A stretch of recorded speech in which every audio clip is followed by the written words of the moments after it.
Assalamu alaikum wa rahmatullahi wa barakatuhu. On behalf of the Council of Islamic Organizations of Greater Chicago, I welcome you to today's Quranic Tafsir session. We tried to do this session yesterday and we ran into some technical difficulties, but inshallah ta'ala, we will be able to deliver today on this much needed and I'm sure very insightful session, inshallah. My name is Carrie Bracken. I am acting principal of Muslim Leadership Academy. And I will be the moderator for tonight's session. Today we have with us dear respected Sheikha Tahera Ahmed, mashallah. She is the chaplain. Chaplain Tahirah Ahmed is a dynamic Muslim scholar practitioner who served as the director of interfaith engagement, associate university chaplain and associate chair of the Women's Residential College at Northwestern University.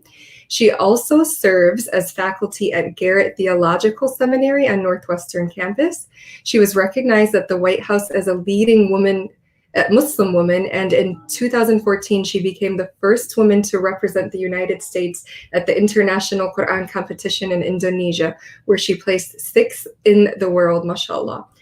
Her undergraduate education was in biochemistry and graduate work in theology. She studied in the Islamic Chaplaincy and Interfaith Dialogue program at the Hartford Seminary and received graduate certification in the Women's Spiritual Leadership program and graduate certifications in Classical Arabic and Islamic Studies from Ad-Diwan and Al-Azhar, Cairo, Ijazat certifications in Tajweed, Art of Quran Recitation, and has taught widely across the USA. MashaAllah, that is such a mouthful, MashaAllah.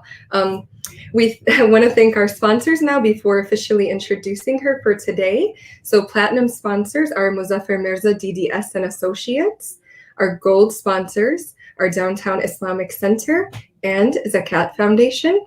Silver sponsors are Family Eye Physicians, Dr. Muhammad Al-Khudari and Dr. Wasiya Khaja Ahmed, and Alpha Motors. Our bronze sponsors are Charming Skin Vein Clinics, Dr. Jawdat Aboud and Muhsin. Inshallah, tonight our Imam will give the highlights of she's a Sheikha in this case, mashallah. We'll give the highlights of the Quranic guidance from Surat 58, that's Surat Al-Mujadila, to Surah 66, that's Surat Al-Tahrim. After the abridged tafsir, we will have a question and answer session where you get to ask your questions in the comment section on your YouTube and Facebook. Let us welcome Sheikha Tahira to our live program, inshallah. Bismillah. Assalamu alaikum wa rahmatullahi wa barakatuh. وعليكم السلام ورحمة الله وبركاته. جزاك الله خيرا بارك الله فيك. بسم الله والصلاة والسلام على رسول الله. اللهم صل على سيدنا ومولانا محمد وعلى سيدنا مولانا محمد صلاة تنجينا بها من جميع الأهوال والآفات وتقضي لنا بها من جميع الحاجات وتطهرنا بها من جميع السيئات وترفعنا بها عندك على الدرجات وتبلغنا بها أقصى الغايات من جميع الخيرات في الحياة وبعد الممات إنك على كل شيء قدير. رب اشرح لي صدري ويسر لي أمري واحلل عقدة من لساني يفقهوا قولي آمين. So assalamu alaikum everyone. Thank you so much for taking out these last few days really that are left of Ramadan to join us with CIOJC. The entire series has been incredible, featuring many local scholars, resident scholars, ulama, huffaz, and I think really the entire team that has worked very hard. As you know, everyone has been volunteering to do this. So it takes a lot of effort to put all of this together. So I'd like to first start off by saying that we should all keep them in our du'as, because this is dedication to the entire community. And it's something that people are taking out of their own valuable time to put into what would be beneficial for the entire community. So keep all of those who have, worked towards this in your du'as, inshallah, especially in these last few nights. To begin, we are going to be reciting from one of the chapters that I'm going to be talking about today, which is Surat Al-Hashr. So if you wanted to join in, you could, or you could simply just listen. If you wanted to go to the actual surah, I mean. So I'm going to be reciting the last few verses again of Surat Hashr to begin with. And during my presentation, you're going to see one of the fada'il or the benefits of reciting these verses, inshallah. أعوذ بالله من الشيطان الرجيم. بسم الله الرحمن الرحيم.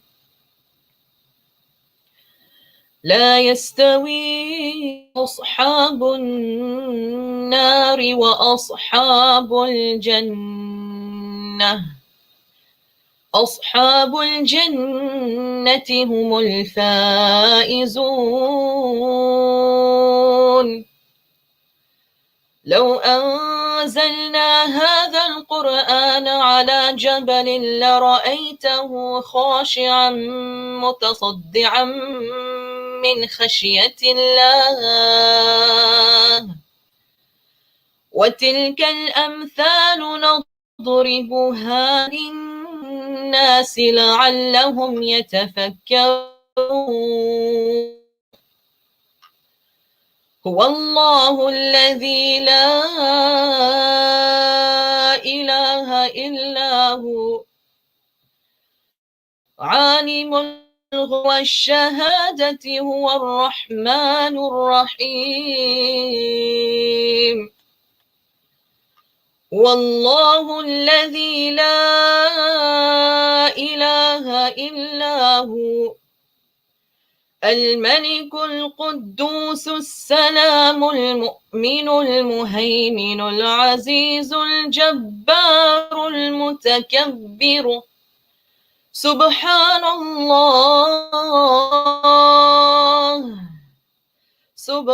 الله عما يشركون هو الله الخالق البارئ المصور له الأسماء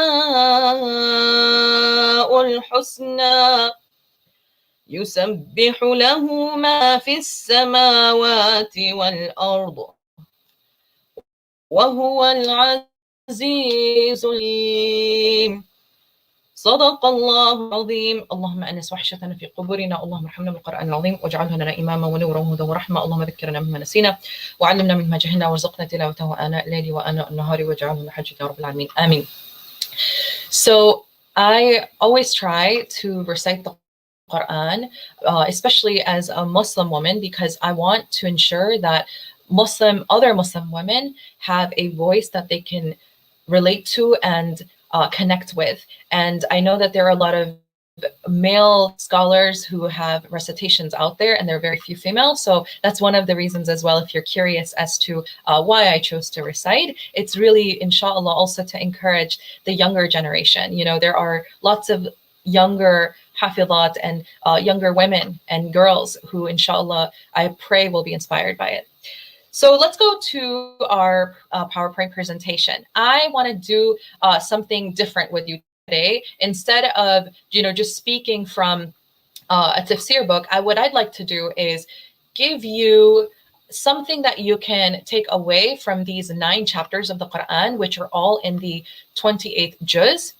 And the way that I've tried to share them with you today is not necessarily in tafsir, because fassara yufassiru, in tafsir would be a very detailed kind of deep dive that we don't have time to get into, nor do I consider myself someone who is, someone who does qualify in the category of doing deep tafsir. What I will share with you as a humble aspiring scholar of the tradition is what we call tadabbur. And this is why this series is called Reflections.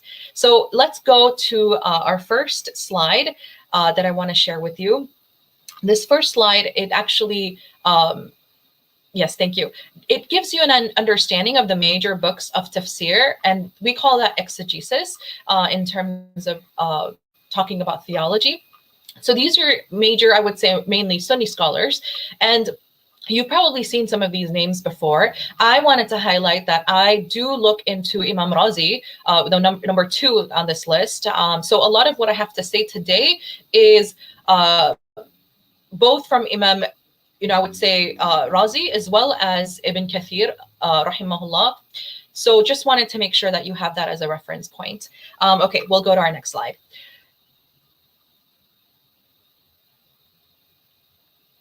Thank you. So these are the chapters, like I said, that we're going to be talking about. Now, here's what's really interesting about these chapters. Some of these chapters are often, verses that maybe some of you have read, and have questions about. And I know that the entire Quran, you know, is something that we all navigate through. But these surahs are in particular talking about hypocrites, for example, talking about the munafiqun, talking about not taking, you know, enemies as friends. And these types of places in the Quran can sometimes, I want to acknowledge, be a little bit, cause a little bit of curiosity, right? Of, well, what does this mean? Can I take, you know, people as, you know, who are not Muslim as friends? Or, you know, these types of questions come up. So I think it's really interesting that these chapters have to be studied, and we have to understand the context. And that's hopefully what I'm also going to provide, inshallah, for you today. Okay, so let's go to our next slide.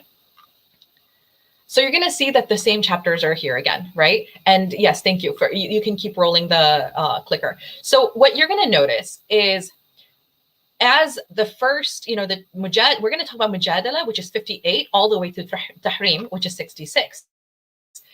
And on the right side of the screen, you can see that Mumtahina is actually the first in chronological order to be revealed. So while there's a slight difference of opinion about exact chronological order, we know that this is at least somewhat of the lineup in terms of starting from Mumtahina to Juma. So even though when you open up the Quran, Mujadala comes first, actually in the revelation order, you're going to see that I'm going to be talking about these surahs in terms of revelation order. So we're going to talk about Mumtahina first.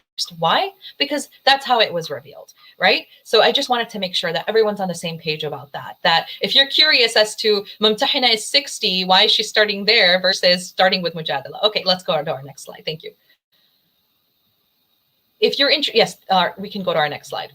So if you're interested in learning more, though, about the chronology of the Quran, here are some sources for you to look at, because I know we're limited on time and people must have questions about, well, you're talking about the chronology, like what does that mean? And revelation order.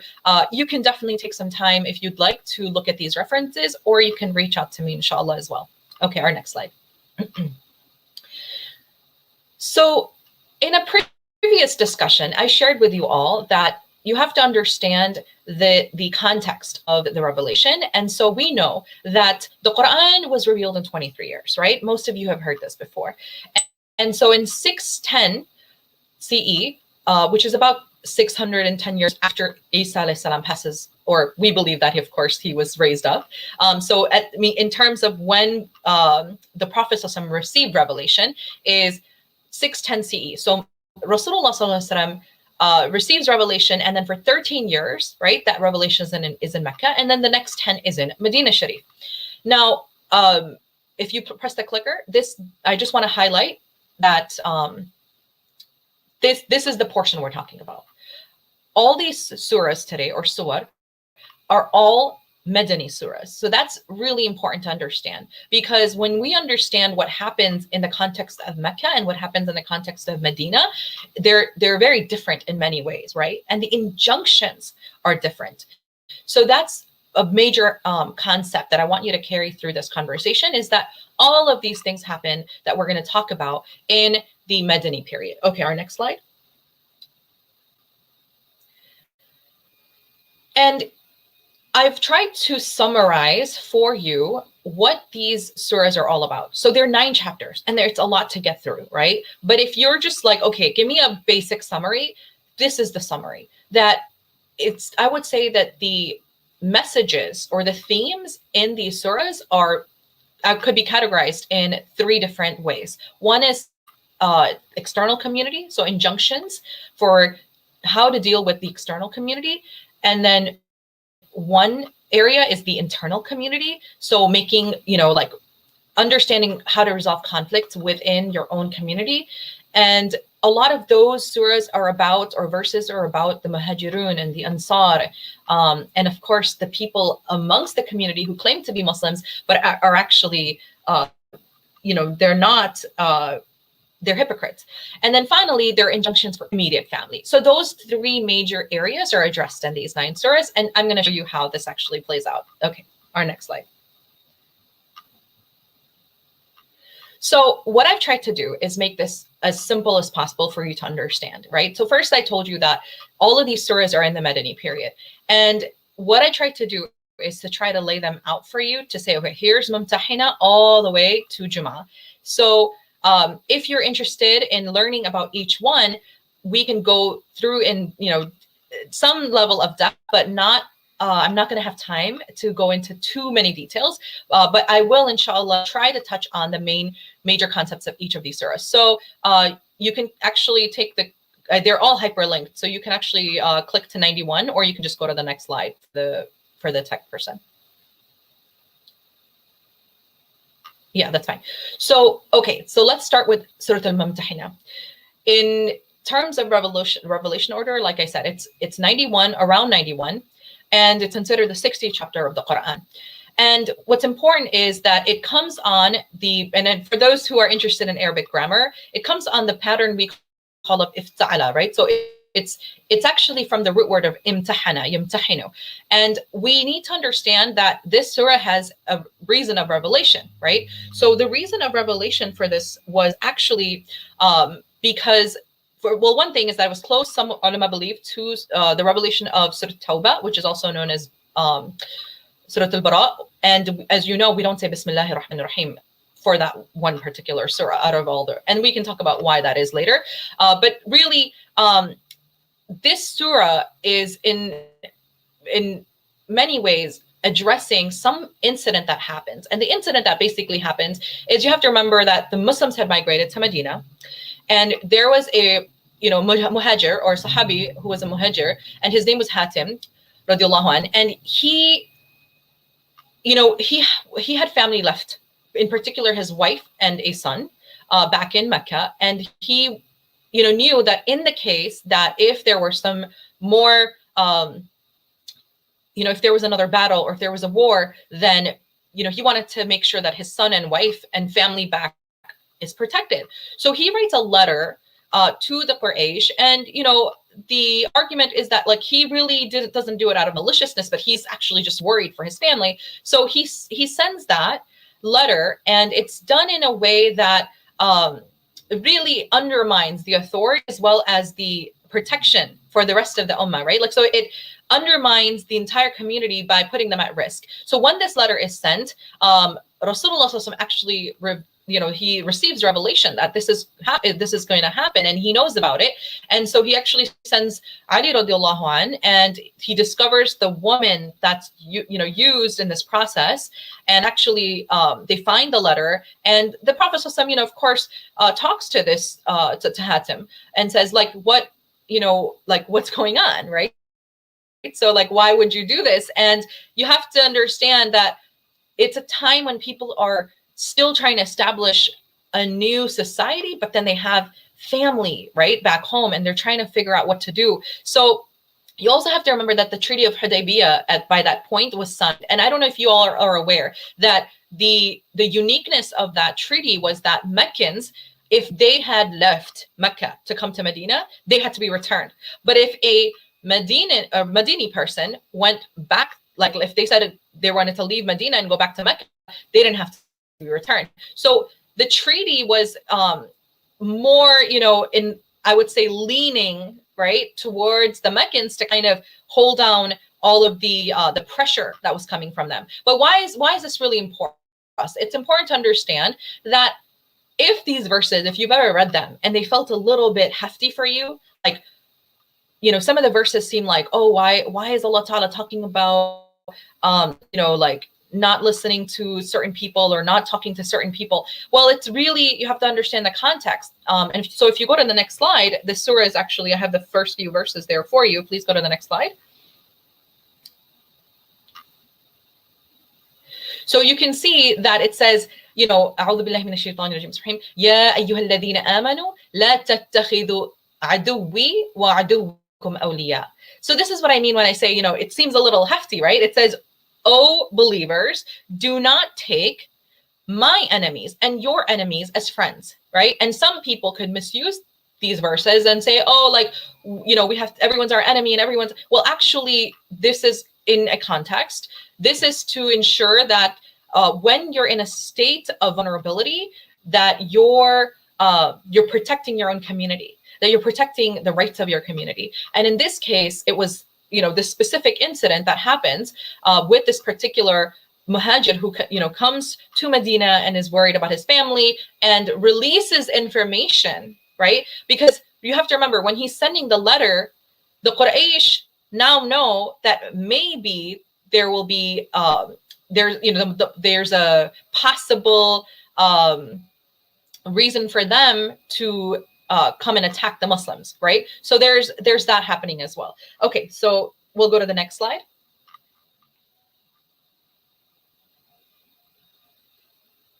So there's a lot about how to deal with those who are hypocrites. There's a continued understanding around how to reconnect with Allah Ta'ala is to, it's the idea of anaba ilay, like to ask for forgiveness and to continue to turn back to Allah Ta'ala. And there's a very interesting verse in the surah as well, which says, رَبَّنَا لَا تَجْعَلْنَا فِتْنَةً لِلَّذِينَ كَفَرُوا وَاغْفِرْ لَنَا رَبَّنَا إِنَّكَ أَنْتَ الْعَزِيزُ الْحَكِيمُ. So Imam Razi, rahimahullah, believes that this verse was actually a reason for why Muslims should be aware that sometimes their own actions could turn disbelievers away, right? So like this verse was actually to engage with the Muslimin in a way that says, how could you become a trial for the disbelievers? Well, in the opinion of some ulama, including Imam Razi rahimahullah, it was in our own actions that we should be aware that sometimes it could, cause someone to take themselves away further from Islam. Okay, our next slide.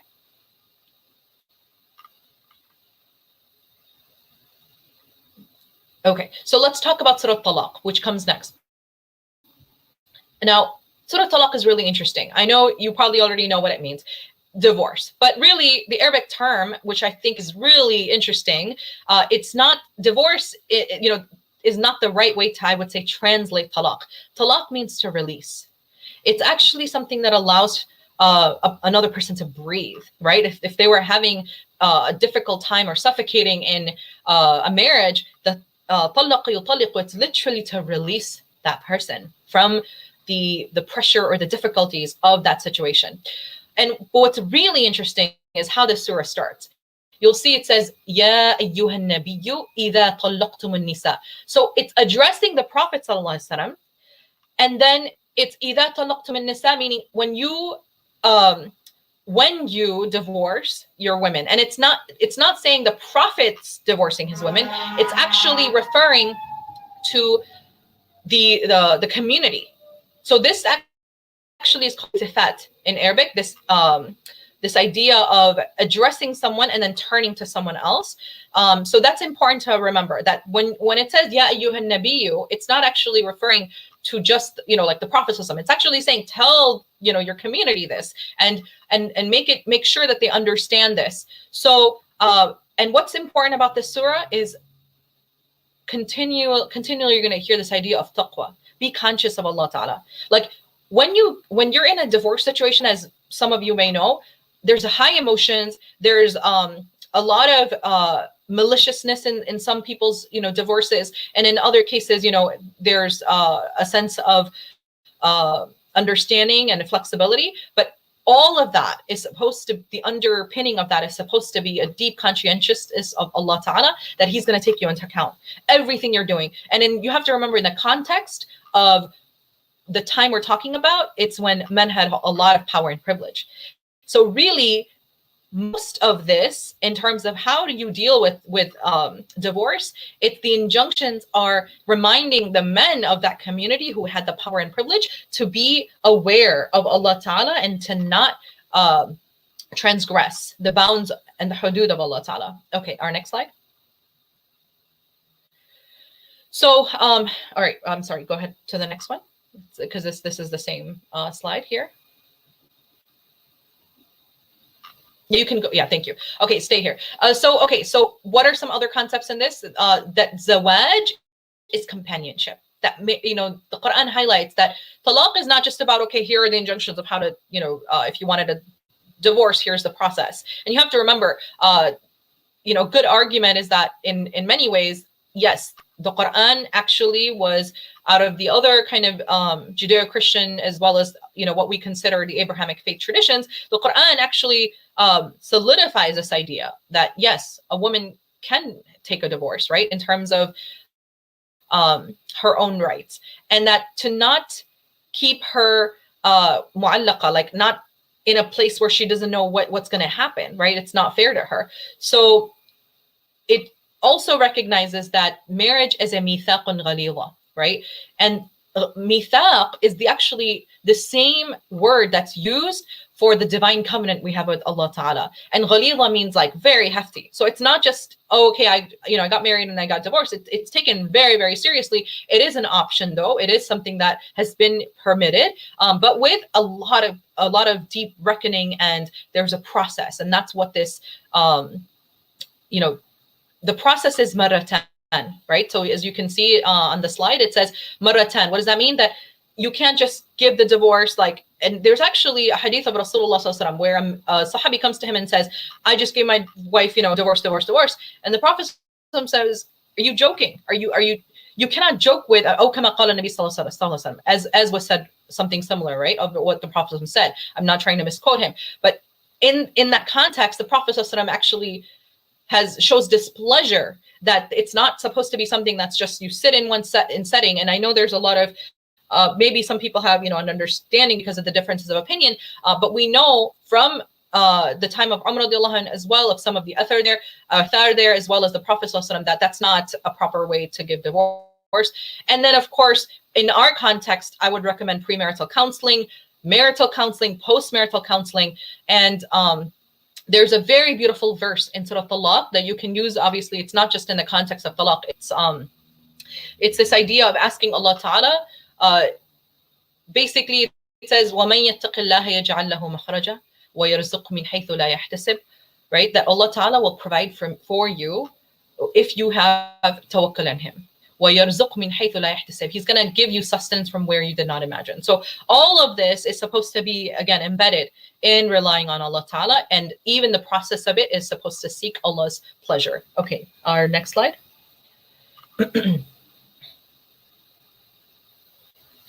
So let's go to Surat Hashr. So we've covered Mumtahina, we've covered Talaq, we're on Hashr now. And Hashr is part of what we call them Sabbihat, right? You're going to see that there are certain surahs in the Quran that begin with Sabbaha lillahi. So those are called the Musabbihat, and this is one of those surahs. Sabbaha actually is really interesting. It means to make something float. So when you're making tasbih, every time you say Subhanallah, the idea is that you're keeping the constant declaration of Allah Ta'ala and maintaining His grandeur, right? Like to do tasbih is to maintain whatever that divine, like the grandiose of Allah Ta'ala is supposed to be, right? So that's what actually sabbah actually means. So the asbab al-nuzul, or the reason of revelation, is that this was, according to many ulama, around the time of the battle of Khandaq, or this idea of the battle of the trench.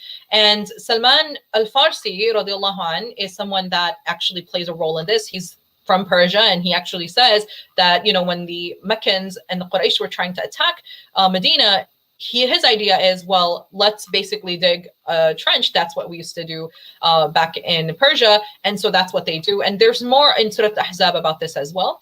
We'll go to our next slide.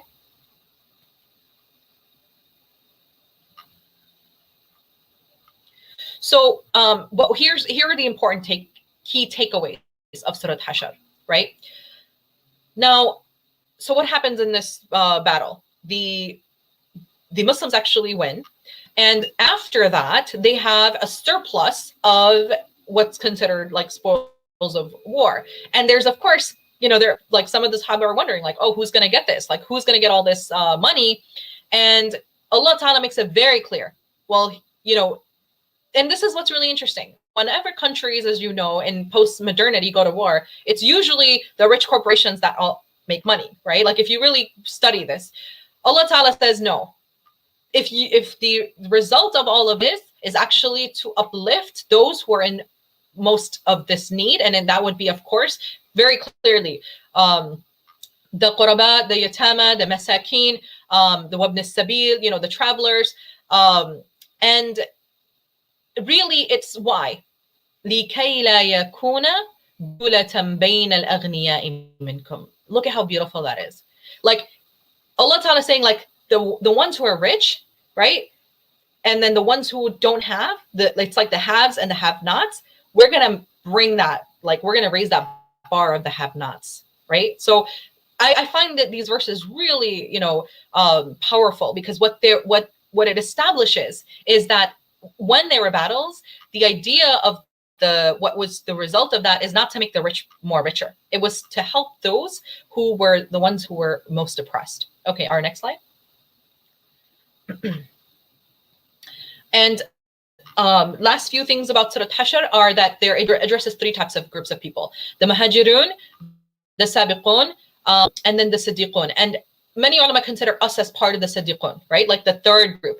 The Muhajirun are considered the ones who gave up the most, right? They believed in the Prophet ﷺ, they left everything and they migrated. And this surah actually recognizes that how open and kind and you know, how much we should consider the sacrifices of the migrants or the immigrants, and how much we should take care of them. So this idea of like refugees and coming into a country, like the Quran actually, I would argue, continues to help those, right? And provide them with aid, and to give them a sense of a belonging in this new space. So it says that, for example, also about the Ansar, that they were also recognized for all the consideration that they took up, because they accepted the Muhajirun, right? And it says even in the state of khasasa, meaning even if they had a lot of,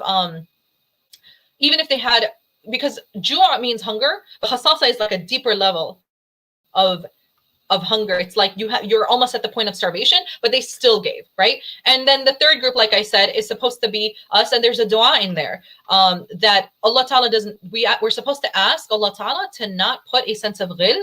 وَلَا تَجْعَلْ فِي قُلُوبِنَا غِلًّا لِلَّذِينَ آمَنُوا. We ask Allah Ta'ala to not put a kind of, you know, like any kind of bad feelings or any kind of distaste in our hearts for the believers.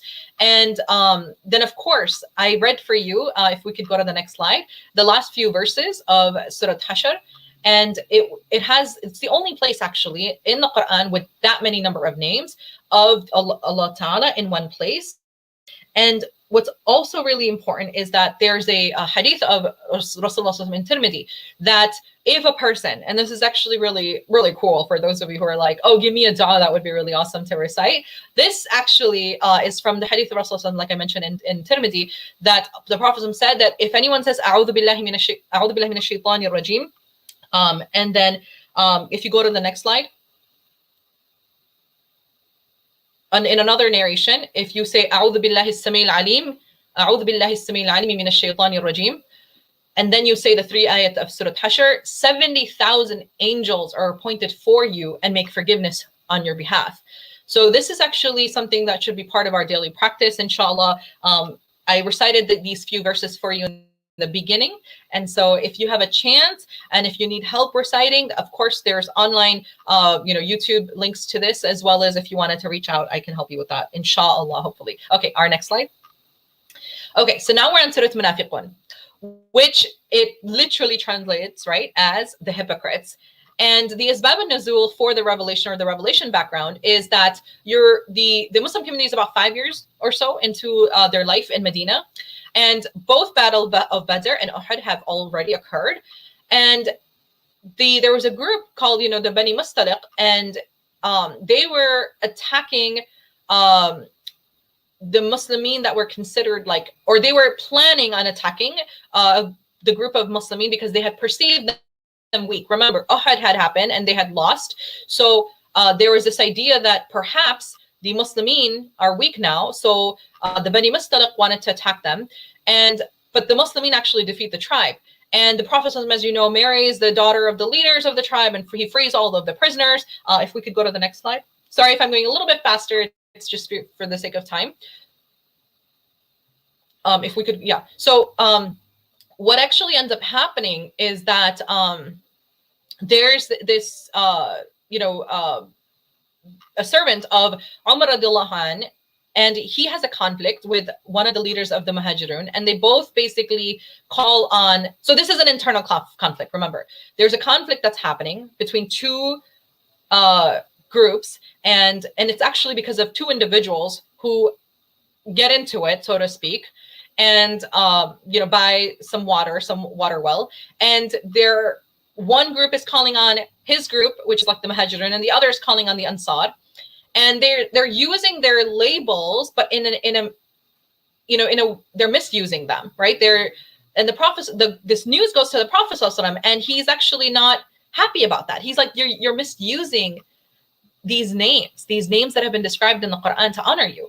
So what do we learn from this particular story? We learn that when individuals are having a conflict, it's the responsibility of the larger groups to calm things down rather than flare things up, so to speak, right? This is what we learn from this surah. Okay, keep going.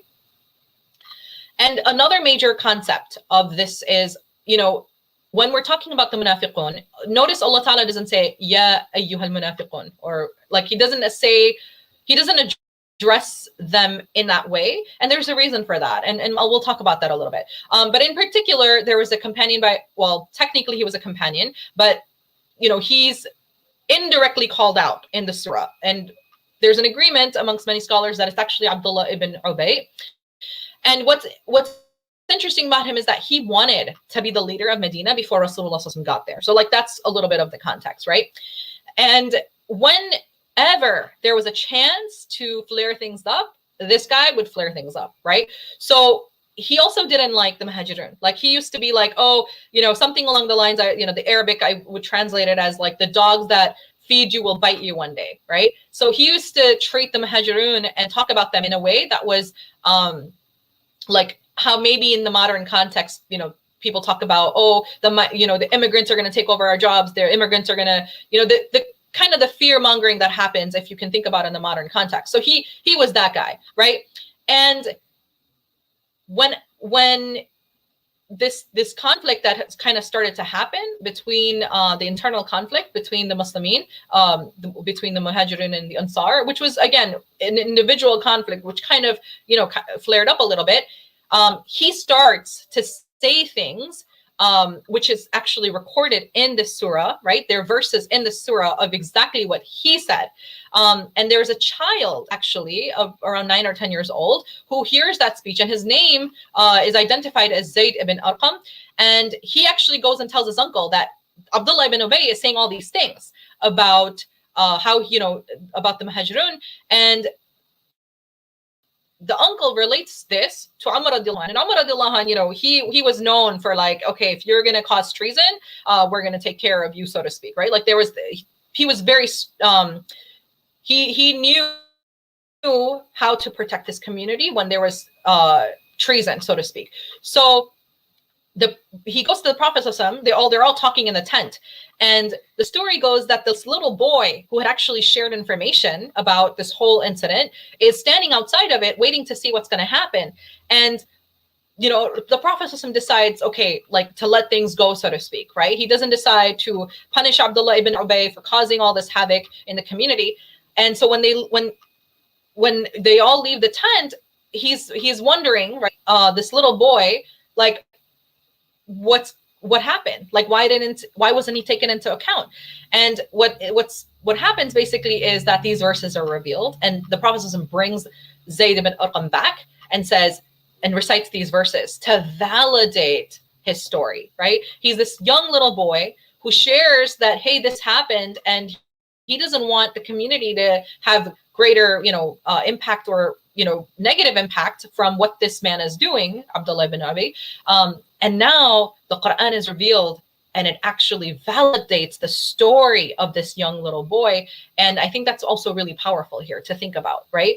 And again, when we're thinking about these verses, we have to understand they're in a context. They're not just like everyone's, you have to be very careful also in how and you address somebody who's a munafiq or not. We don't know, right? That's another thing. So we'll go to, actually keep it to the slide. One more thing is the munafiq is not a term to be fiddled with, right?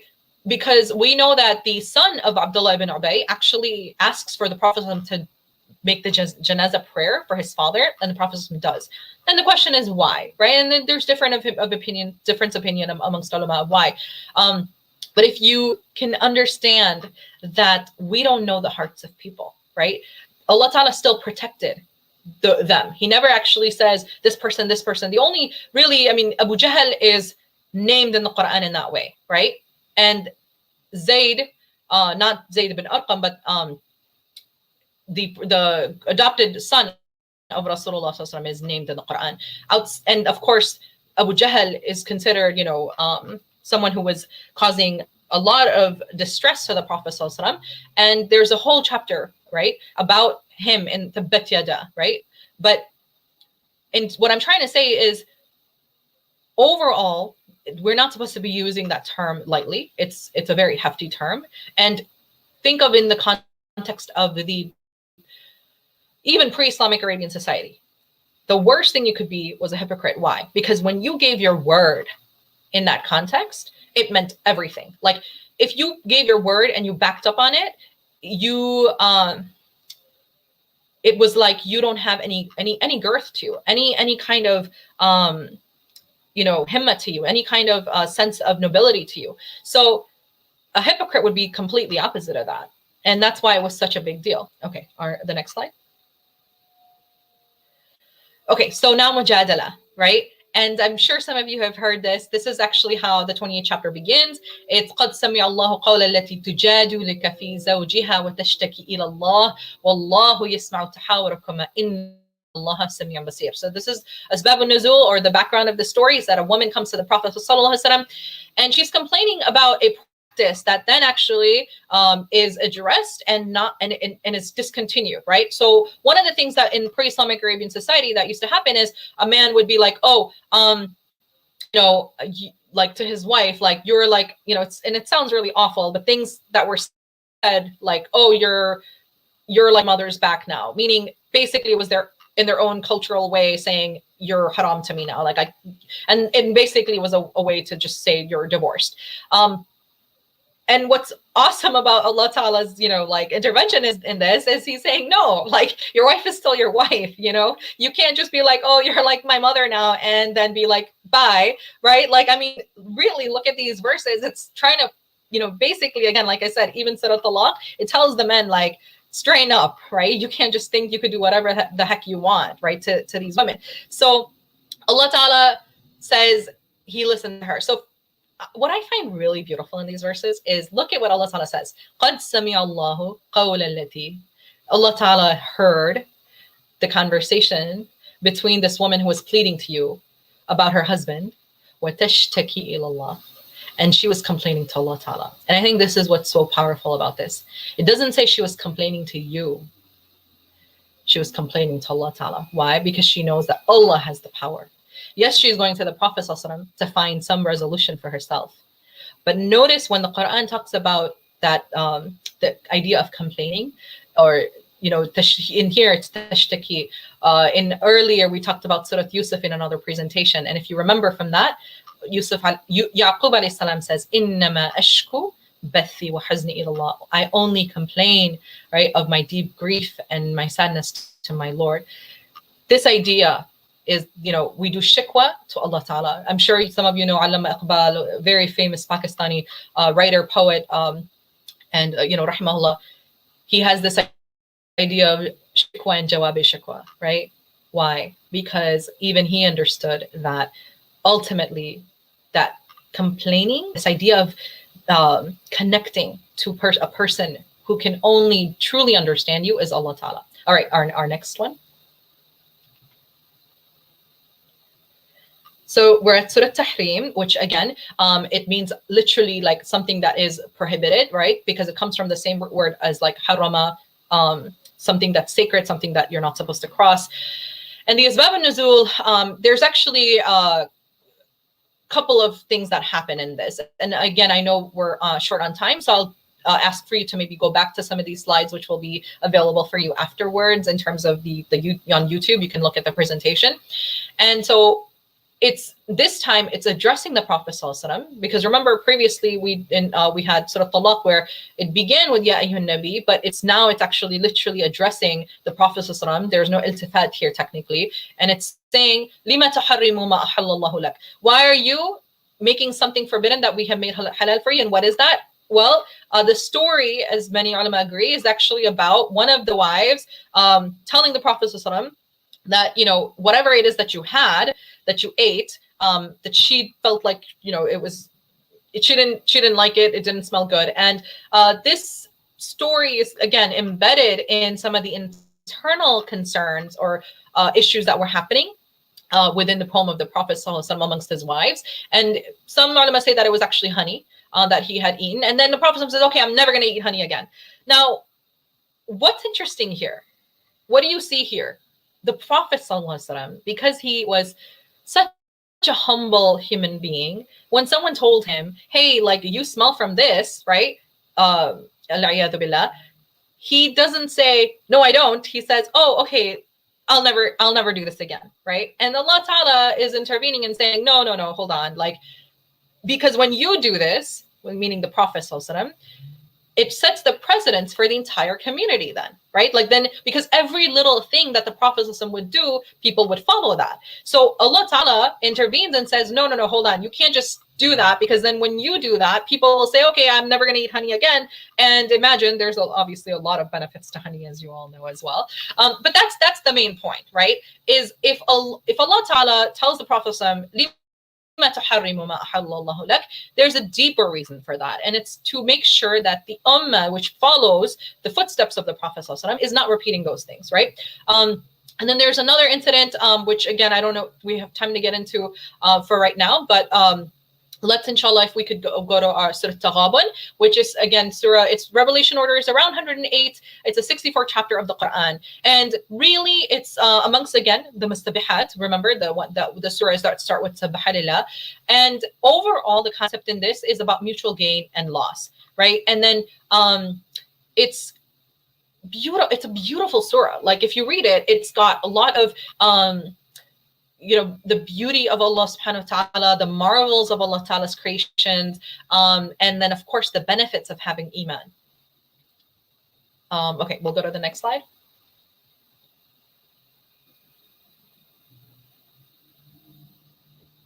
Okay, now we're almost at the end. Surat Saf literally means the ranks. Again, it's also part of the musabihat. It starts with Subhanallah. And then the Asbab al-Nuzul, it's, you know, really, again, it's going back to this whole idea of what, you know, the situation was in Medina around hypocrites, and it's addressing them. And it's also addressing three types of believers. And it ends, the whole surah ends with this idea of how Allah Ta'ala has given a mission to the Prophet Sallallahu Alaihi Wasallam. And this actually does, right, begin with this idea of Allah Ta'ala asking the believers, like, when you say something, you have to do it too, right? Like, لِمَا تَقُولُونَ مَا لَا تَفْعَلُونَ. Why do you say something that which you do not do, right? And that's the theme here, is to remind the believers, especially those who have, you know, nifaq perhaps in their heart, but no one else knows. And this is to, like, directly address them and say, hey, like, this is not okay. You're causing a lot of problems in the community when you do this. Okay, our next slide. And then, of course, Surah Jumu'ah, right? Surah Jumu'ah, as you can imagine, means what we kind of understand of it in the context today, which is like a gathering, the gathering. It's amongst the musabihat. And it's also amongst the fawasila, which we can get into at another time. But when you have the, like, two names of Allah Ta'ala, like Ra'uf Rahim, or like the idea of how a verse will end with Allah Ta'ala's names, that's actually part of a conversation around the fawasila.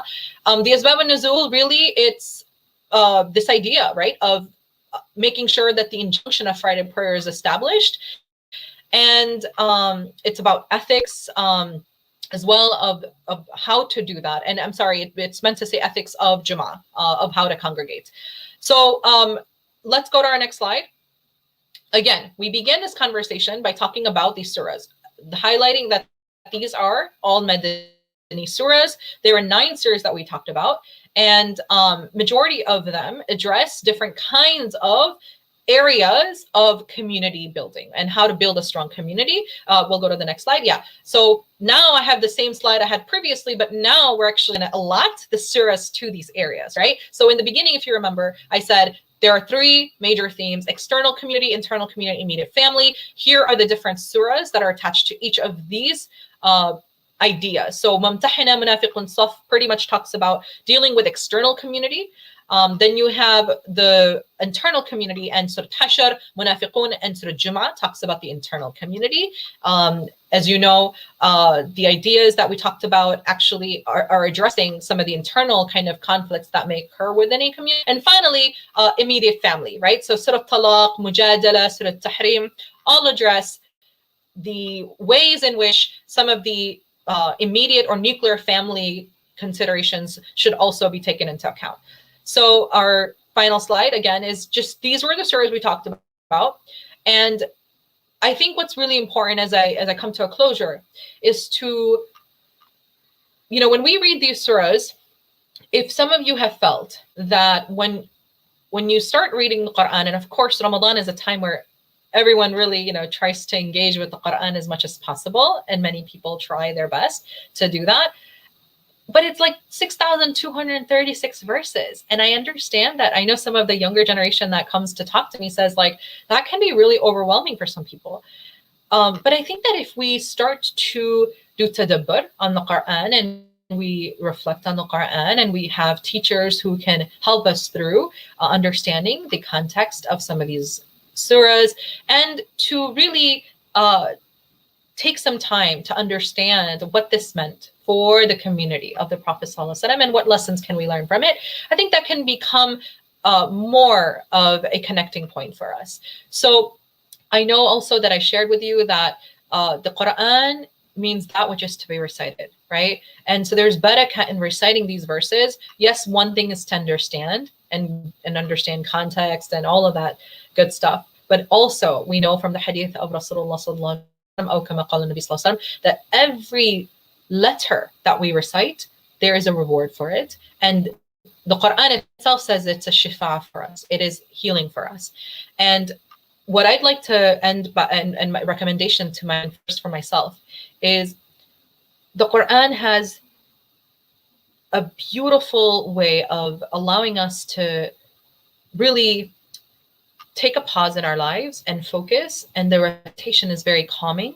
We know that the recitation of the Quran has been studied even by neuroscientists today, and that it actually releases serotonin, right, in our body. Like, world traditions have these, you know, meditative kind of mantras, or this idea of like reciting something. We have the Quran, and when you do it in a way it's supposed to actually, when you do it in a proper way, it can really lower anxiety. It has really helped with connecting to one and focusing on allowing ourselves to really take a breather. And I'm not saying that, you know, it's like if you have other kind of mental health concerns that this would be the only solution. No, of course, counseling and going, you know, through proper therapy is what's necessary. One of the tools that we can utilize is the benefit of the art of the Quranic recitation, which I believe is not being used in the way that it should today. And I would recommend to, inshallah, as Ramadan is closing, to have a teacher, to take a teacher and do some one-on-one Quran, and allow for yourself to connect both in terms of the understanding as well as the recitation, inshallah. Barakallahu feek wa quli hadha astaghfirullahi wa lakum wa li wa lakum. So I think we're taking some questions maybe in the last few minutes, if we have any. From Sister Sheikha Tahera Ahmed, can you hear me? Yeah. Jazakallahu khairan. This was so insightful and so helpful. Of course, I think I can speak for all women when I say you're not just an inspiration for the younger girls, but also for those of my age and older, mashallah. Really, we are so inspired by you. May Allah preserve you, preserve your knowledge, increase you in knowledge, along with all the rest of us, inshallah. Sister, there weren't many questions from the audience. You have explained everything in such detail, and I think the PowerPoint, putting that up, actually helped our audience follow. better. Alhamdulillah. So if you could end with a dua, we would be very blessed for that, inshallah. Wassalamu alaikum.